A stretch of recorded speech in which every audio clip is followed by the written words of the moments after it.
Ya, bismillahirrahmanirrahim. Assalamualaikum warahmatullahi wabarakatuh. Waalaikumsalam warahmatullahi wabarakatuh. Alhamdulillahirabbil alamin, sahabat Rohis, kembali lagi bersama kami di podcast Rohis Talk, Rohis Check, 1 2 3 4. Allahu Akbar. Insyaallah luar biasa ya. Kita masuk ke session kedua, teman-teman. Ya udah kayak runtutan film bersambung begitu ya. Ini masuk ke session kedua ya teman-teman di podcast ke-15 ya. Insyaallah kesempatan kali ini kita akan membahas yang lebih seru lagi teman-teman. Kita akan belajar bersama bagaimana sih cara menentukan visi misi ya dan tujuan, mungkin nanti akan dibahas lengkapnya seperti apa begitu ya. Insyaallah kita akan membahasnya bersama APH ya. Alhamdulillah sudah hadir di acara podcast kali ini. Baik teman-teman, langsung saja mungkin tidak panjang lebar, kita akan dengarkan pemaparan tentang membuat visi misi. Silakan kepada APH. Oke, ya terima kasih Kak Hafid atas kesempatannya ya. Semoga ya podcast ini bisa terus istiqomah ya. Kita sampaikan terus tentang kerohisan supaya bisa bermanfaat lah buat teman-teman rohis gitu ya, adik-adik rohis di setiap sekolah di seluruh Indonesia gitu ya. Jadi kita akan terus mencoba mengadakan setiap episodenya gitu ya. Walaupun mungkin yang dengar baru sedikit ya. Kemarin saya cek itu baru 29 followersnya. Walaupun sudah didengarkan secara akumulatif itu 600 kali gitu didengarkan ya. Jadi alhamdulillah mungkin beberapa masih ada pendengar setianya ya. Insya Allah. Nah jadi terakhir ya yang saya bahas itu tentang PFP organisasi ya, PFP Rohis, tentang peran, fungsi dan potensi Rohis. Tahap selanjutnya dari hal itu adalah perumusan visi Rohis, visi organisasi Rohis gitu ya. Nah jadi visi ini sebenarnya nggak bebas-bebas banget gitu ya. Jadi harus mendefinisikan fungsi dari Rohis itu sendiri. Jadi jangan sampai Rohis ini kan organisasi atau ekskul keislaman gitu ya. Tapi ternyata visinya itu malah seperti visi ekskul wirausaha misalnya gitu ya. Itu kan nggak sesuai dengan definisi Rohis gitu ya, definisi fungsi si Rohis itu gitu. Jadi jangan sampai nanti visinya itu melenceng dari fungsi yang ada tadi sudah kita bahas pada podcast sebelumnya, pada episode sebelumnya. Gitu. Jadi tetap visi ini berdasarkan PFP organisasi gitu ya, berdasarkan peran, fungsi dan potensi organisasi yang telah kita bahas sebelumnya. Nah biar mudah ketika bikin visi gitu ya, itu baiknya di awal mungkin ketuanya dulu gitu ya, bikin keyword-keyword yang ingin dicapai oleh Rohis setahun kemudian gitu. Jadi bikin keywordnya apa gitu ya, misalnya solid gitu misalnya, atau apa gitu, mungkin bisa ditulis keywordnya, baru setelah itu dibuat kalimatnya gitu ya. Nah terus sebenarnya penting gak sih kalimat visi itu? Kadang-kadang suka kita capek-capek bikin kalimatnya gitu ya, dibuat seindah mungkin, tapi ternyata pas keberjalanannya itu dilupakan gitu ya. Di pertengahan kepengurusan pas ditanya visinya apa, aduh lupa, tercek dulu ya ininya catatan sebelumnya gitu. Ya itu sebenarnya kalau saya sendiri sih, menurut saya kalimat visi itu penting ya. Saya dulu waktu di kampus nih, waktu di Rohis kampus itu sempat sampai hafal, mungkin sampai sekarang gitu ya, visi dari Rohis kampus saya dulu gitu. Sampai sekarang saya masih hafal karena itu visinya itu dibuat dengan sangat bagus gitu ya. Jadi kalau misalnya teman-teman sudah bisa menginternalisasi visi ke dalam diri teman-teman gitu ya, sudah hafal kata per katanya, insya Allah semangatnya akan terus menjalar ke seluruh tubuh teman-teman dan mungkin bakal menular ke teman-teman yang lain gitu. Jadi makanya visi itu penting, kalimatnya, dan lebih penting lagi bisa teman-teman aplikasikan gitu ya di kepengurusan Rohis teman-teman. Oh ya, visi itu kan artinya pandangan ya, vision. Kalau di bahasa Inggris kan vision itu berhubungan dengan pandangan gitu ya, dengan penglihatan.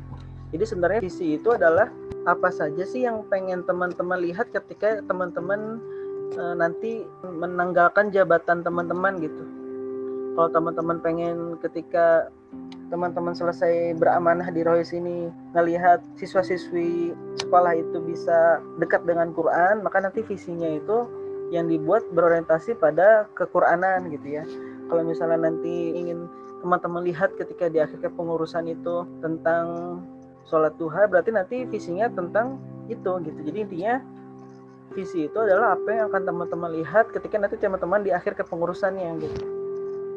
Nah terus biar visi itu nggak kemana-mana gitu ya, biar jelas, biar fokus, ada syarat visi yang terangkum dalam akronim SMART.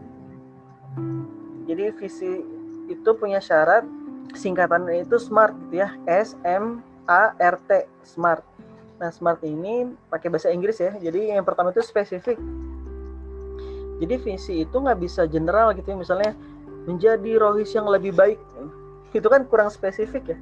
Lebih baiknya itu apa gitu, misalnya lebih baik dari keuangannya kah, lebih baik dari media sosialnya kah, lebih baik dari masjidnya kah atau apa gitu. Jadi nggak spesifik tuh, makanya visi itu harus spesifik mau apa gitu.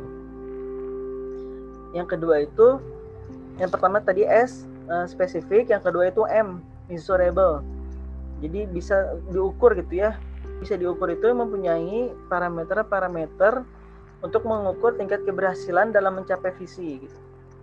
Jadi ada indikator keberhasilannya apa aja. Contohnya misalnya visinya itu tentang Quran gitu ya. Siswa-siswi di sekolah itu dekat dengan Quran. Nah, itu berarti misalnya parameternya adalah misalnya hafal surat Ad-Duha sampai Anas misalnya gitu. Setiap siswa muslim di sekolah tersebut misalnya hafal Ad-Duha sampai Anas misalnya gitu ya. Atau misalnya minimal baca 1 halaman per hari gitu misalnya, atau apa gitu. Jadi intinya memiliki parameter yang mengukur tingkat keberhasilan dalam mencapai visi.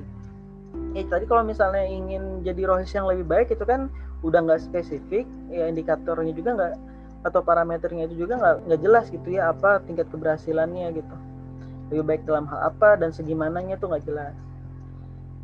Terus yang ketiga itu A ya. Jadi SMA, A itu achievable.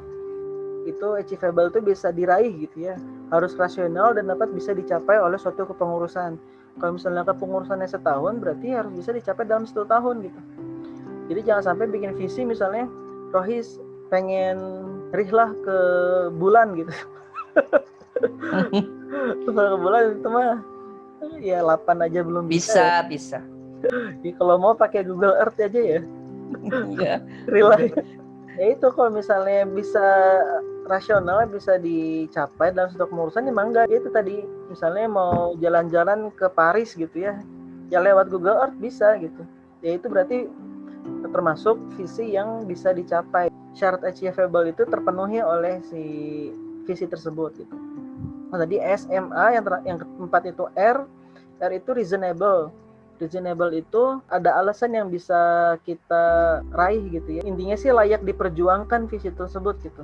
Kita punya alasan yang kuat untuk mengejar visi tersebut gitu. Jangan sampai nanti visinya ya orientasinya dunia gitu. Itu kan hanya sementara gitu ya. Kita mengejarnya juga bisa malas-malasan gitu. Tapi kalau misalnya visinya itu akhirat, visinya itu bisa mendekatkan diri pada Allah gitu, insya Allah kita bisa punya alasan kuat, punya alasan untuk memperjuangkan visi kita itu supaya bisa tercapai di akhir kepengurusan kita.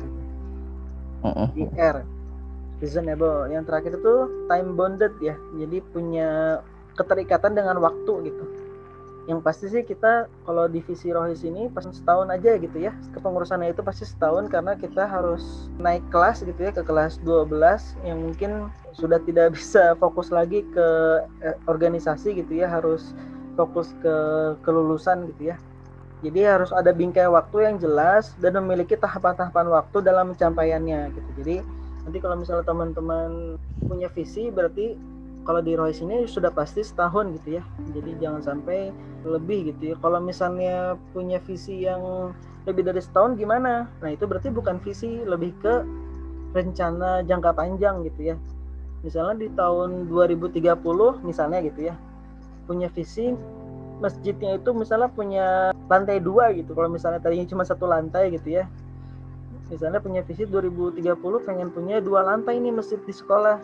Nah, itu bisa dijadikan rencana jangka panjang itu, bukan visi gitu. Jadi nanti misalnya bikin penggalangan dananya seperti apa, desainnya seperti apa. Nah, itu bisa dirancang di rencana jangka panjang. Mungkin kalau di sekolah mah nggak perlu sampai segitu ya. Mungkin kalau di kuliah, di kampus mungkin bisa. Tapi kalau di sekolah sih nggak harus sampai seperti itu. Mungkin bisa fokus saja ke visi di tahun kepengurusannya itu. Jadi kalau misalnya sekarang tahun 2021 baru menjabat nih, berarti nanti di Desember pengen apa nih visinya gitu. Itu sih paling tambahannya ini sih apa? Biasanya kalimat visi itu diawali dengan kata menjadi. Karena dia adalah suatu penglihatan atau pandangan kita, berarti awalnya itu biasanya menjadi rohis yang solid, berkarakter dan sebagainya lah. Intinya awalnya biasanya dengan kata menjadi sih. Mungkin itu aja. Ya, terima kasih ya PH.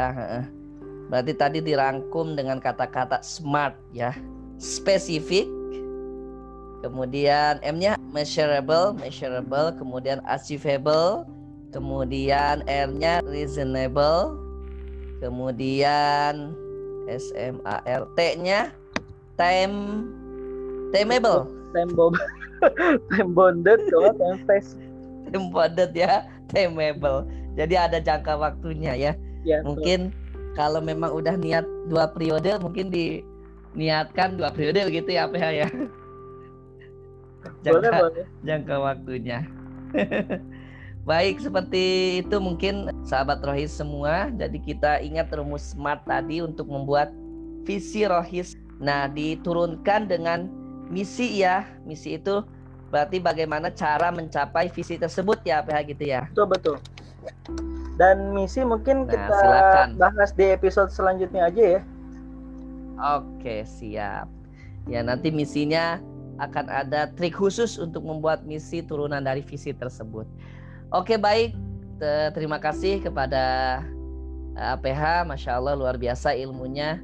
Ya, banyak mungkin di antara sahabat Rohis yang masih bingung begitu ya, menentukan visi dari Rohis ataupun visi menjadi ketua Rohis begitu ya.